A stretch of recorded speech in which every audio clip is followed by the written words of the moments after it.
जहां पर आपका अपमान किया गया है वहीं पर आपको आशीष करने वाला प्रभु है। आज मैं परमेश्वर का वचन से आपको सुनाने के लिए जा रहा हूं। उत्पत्ति पुस्तक में 29 अध्याय में हम 31 वचन में यहां याकूब का पत्नी लिया के विषय में हम पढ़ते हैं। जब यहोवा ने देखा कि लिया अप्रिय हुई तब उसने उसकी कोली बोलकर बाइबल में पढ़ते हैं। ये लिया के विषय में बाइबल में पढ़ने से लिया अपना पति याकूब के द्वारा तुझ माना गए थी, क्योंकि परमेश्वर का वचन में हम पढ़ने से अपना पति याकूब उसे प्रेम नहीं किया। अब यही 29 अध्याय में अब मेरे साथ 17 वचन को पढ़ने से वहां लिखा है लिया के तो धुंधली आंख थी बोलकर बाइबल में लिखा है, पर राहेल रूपवती और सुंदर थी। यहां बाइबल में पढ़ने से याकूब का पत्नी में जो राहेल है बहुत सुंदर और रूपवती थी, उससे वो प्रेम किया।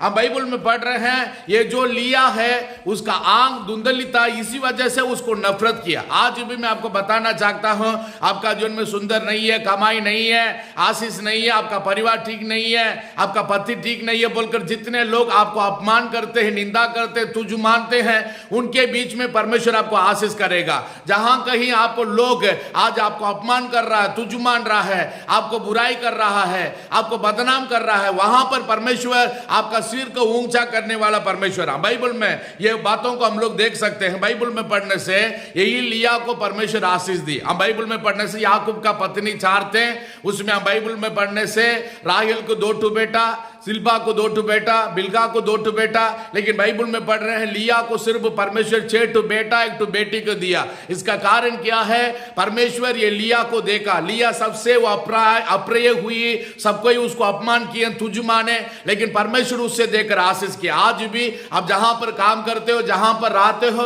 वहां का लोग आपको अपमान करते होंगे, तुझ मानते होंगे, आपका रिश्तेदार भाई बहन आपको तुझ मानते होंगे, परमेश्वर उनके सामने में आपको आशीष करके आपको बढ़ाएगा। लिया को परमेश्वर आशीष किया, बढ़ाया, आपको भी आपका परिवार को भी वो आशीष करके बढ़ाने वाला परमेश्वर।